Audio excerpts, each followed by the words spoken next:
that's sort of what you got here. So the thing that I always use this for is I figure out where do I want my in. So what point am I going to start the stitching and the output, and where is my out? So on this side, you have all of your settings. So everything we were doing is monoscopic. I didn't do any stereo, so we don't have any 3D sort of goggle, really. You want to use the new optical flow stitching. Sampling type, you can, that's fine. Blender type, you can play around with the different ones. There's CUDA, which would be using the GPA, OpenCL, CPU, or just auto. Probably leave it there. You can leave these defaults, fine. Software encoding speed, high quality is slow, highest quality is slowest. I don't know. I play around with it, I'm not sure. You know, might as well do medium or high quality once you get used to it. If we want to be obscuring the nadar, the bottom, you know, back where my head is most of the time, we can upload a nadar logo. I believe so this is the Insta360 sort of standard one. You can edit and go upload something that you want. I'm probably just gonna regret having clicked on that. So I'm gonna just stop that. Reference frame, this is where you are getting, it's worth checking. So this is gonna be your preview of stitching. Image is empty, so something just happened. Let's try again. Oh. I think you need to get another USB hub. I think all of them is drawing too much power from the USBs because something keeps disconnecting. Because I got a bigger, well, I guess I do have, so this is the original power block that went to that. I got two of those, and inside I wanted to just have one wire instead of these two blocks. So I have a power supply that's more than good enough for that. Yeah, that should be. I mean, this is a 2 amp, and that's either 4 or 5 amp power supply, so there should be enough, but anyways, I don't know. I'm trying. So anyways, let's see. Okay, here we got the preview. Yes, preview. Okay, so you can see what the nadar logo looks like here. This is showing you the stitched, what it looks like. You can click on Zenith Optimize, which sort of will get a little bit better sort of view of the ground below. Sometimes it does, sometimes it doesn't. And if you want to adjust the stitching, you basically, it's a click and drag sort of to what, but you only can sort of do it once. And it doesn't always sort of respond quite the way you want it to. So it's, you know, it's something you're gonna have to get a feel for. And once you sort of get it stitched the way you want it, you can set as a reference frame, which then sort of like, okay, this is the stitching that we're looking for. So I don't know if there's a way to easily sort of set the sort of which way is sort of the front, but remember this is intended to be looked at, you know, where you're panning and sort of directing, you know, you're not going to see all of that most of the time in the frame. If you upload it to YouTube, you've all seen VR footage on YouTube where you get to sort of pan around and look around, yes? So normally you don't see the full sort of unwrapped cylinder of the sphere. You can adjust the colors. I don't normally mess around with that. There are some presets. I don't mess around too much with that, or I guess you can add. So once you set as reference frame, then you save and apply, and now it goes back to here. And then the last thing you need to do is set your in point and your out point if you want to cut out the beginning or the end, or if you only want a small chunk of it, you have the ability to sort of say, okay, you know, from 10 seconds onward, or the, you know, so you can set your time code. So here it's from 00 to 23:34.59. So that's basically the full clip. I mean, that's fine. Resolution, we almost always want to leave it at 8K. Output format, you're fine leaving it at the MP4. You could do the MOV, but for right now, I think the MP4 is fine. Codec, leave it as the H.264. Sometimes Windows will have problems with the H.265, which is a bit more modern. Apple does okay with that, but just keep it at the 264 and it should work fine.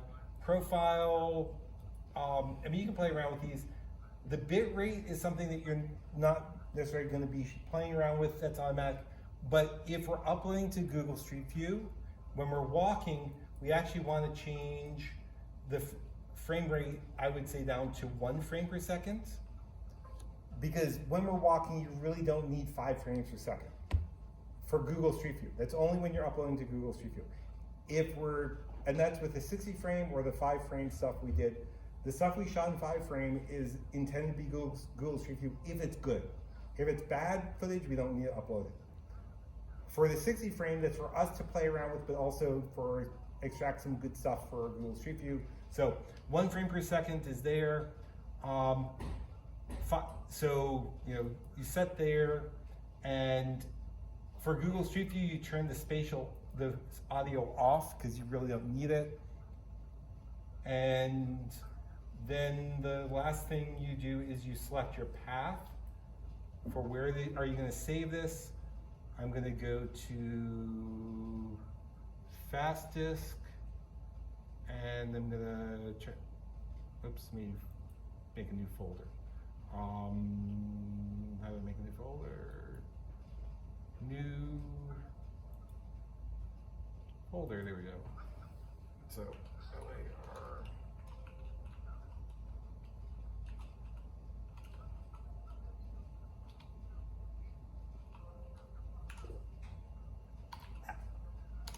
Okay, so we got that, and select folder.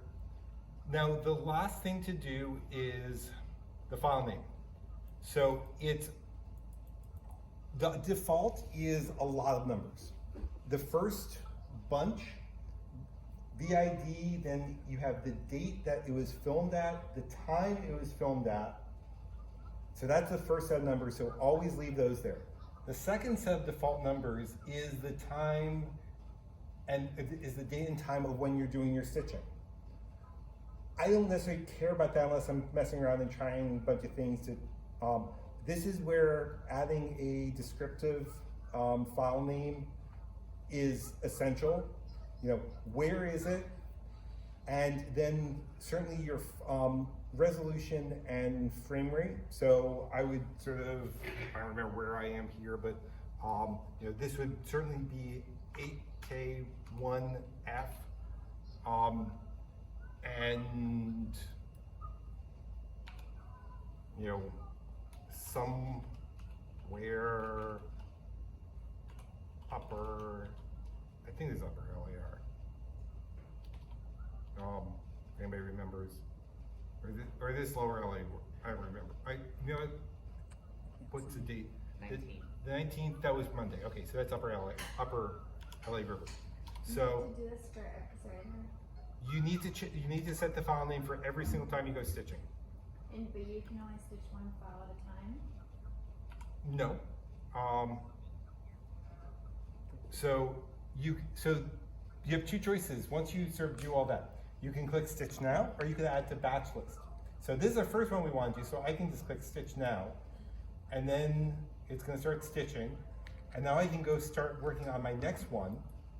And when I set up all the things I need to do there, I can add to the batch list, and I can add as many files as I can go through and sort of get the setting done, and it will just go through and do all of them. Sometimes though, it may crash, it may, not stitch something properly, so it's not like you just want to walk away and forget it.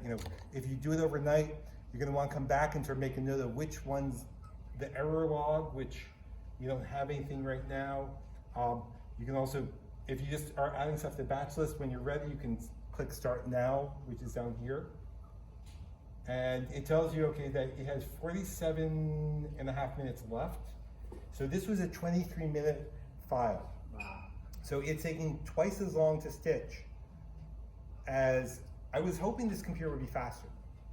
It's probably gonna be 2 times to 3 times as long to stitch. And this is, remember, 1 frame per second. If we're doing 60 frames per second, it may take longer. So, you know, for Google Street View, it takes longer. Once you have a stitched file, it will, so you have processing and you have completed. Right now, there's nothing under completed. It will show you the file that you've stitched, and once you have it stitched, then you can go up to the file and upload content to Google Street View. But you do that from the completed folder. You gotta do the upload from within the Stitcher. There might be ways that you can upload a stitched file to the Street View app, but it doesn't necessarily guarantee that you're gonna get it into the main map. That we're used to seeing. Stuff that you upload to the Street View app tends to stay in the Street View app. If you ever go play around with the Street View app, you'll see that there's lots more stuff in there. You know, and it's mostly stuff that people made with their phones with pretty crappy resolution. What are you questioning? Are you asking about how you Like once it's stitched. Once it's stitched, so the file will be then showing up under the completed tab. You select the file, and you go under File, Upload Content to Google Street View. Oh, I see. Okay. And it may ask you for your Google username and account information. Oh. Maybe. I've tried, it's been a while since I've done it. If you don't want to do it, we can use mine, or we might be able to create something just for the class. If we're here, I can sort of, you know, at some point we can sign in, and we can do it from here. So, you know, I don't want you, if you don't want to be associated with this file, then that's okay. You know, your privacy does matter to me. Sorry, 1 second. I have to go. Okay. It was great meeting everybody. Bye. Bye. Safe travels. Thank you. And Yeah. looking forward to whatever else we do. Yes. Yeah, see you online. Yes. Barry? Yeah. It's a random question, and I wanted to get everyone's thoughts on this. Next class, how would I really feel if I brought my dog? Next Friday? Like, yeah. Okay. Friday. Yes. Okay. I love Um, because I remember like crazy. I'm totally down with it. Know that if the campus police see you, they may sort of get annoyed. And if somebody complains, no. I mean, there have been times where people had their dog every single day, and they were like going and like playing fetch and like really sort of like just blatantly, there's a dog here, versus just sort of keeping it low key in the classroom. Yeah. I'm down with it, but people have gotten in trouble in the past. It's been, but Okay. you know, we'll see how. What's your puppy's name? Cleo. We'll see how Cleo handles the classroom environment. She'll love that. Okay. So, anyways, it takes a while. Why is it not doing? Oh, when you start stitching the first video and then you add like the second and third video to the list, I'm just gonna. does it automatically go to the next video? once Yeah, it's- it will go through from one to the other to the other. Smart. So here's a place where I want to set the in and the out. So this is a 60 frame per second file. So if we go back to the beginning, and you can also switch which view you have. So here we want to get rid of that, but we may not know which lens is. It's, you know, so you can change the view that you see to make sure that you're like, okay, I want to get rid of me walking away. So probably at least 5, I'm gonna say 10 seconds in. So we're gonna just set this. So you can click the plus button, which I'm doing, or you can just manually enter it.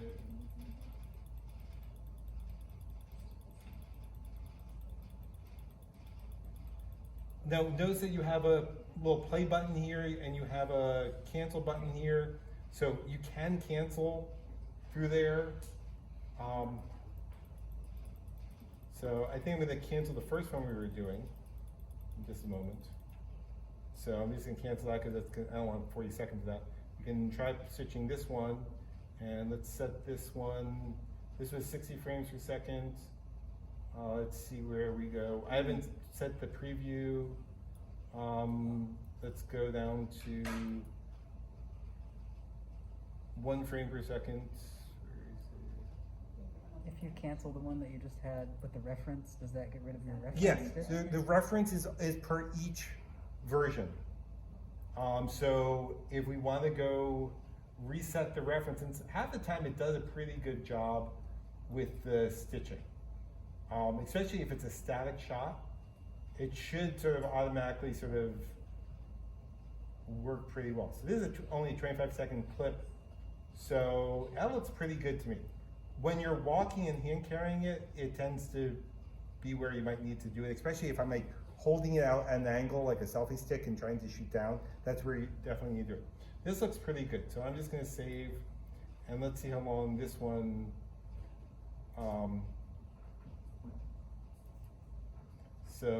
okay, so this one, another 42 seconds left. Let's stop that one. I really don't want to. And give me a second to add to batch list. And let's see, this is only 23 seconds. So let's see if we can do a full blown. Oops, stop that one. So when you stop it, it sort of, it moves out of. So, but you'll also see that they did show up here, but they probably won't play in the completed because we stopped it partially through. So there may be some errors if we go, but I think we just finished, yeah, the 23-second one just finished. So sometimes it's more, so where's my, oh.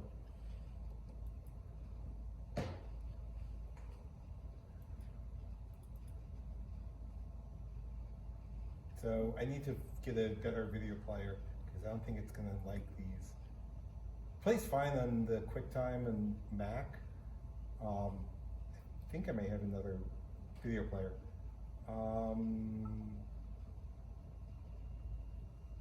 Open with, try Windows Media Player.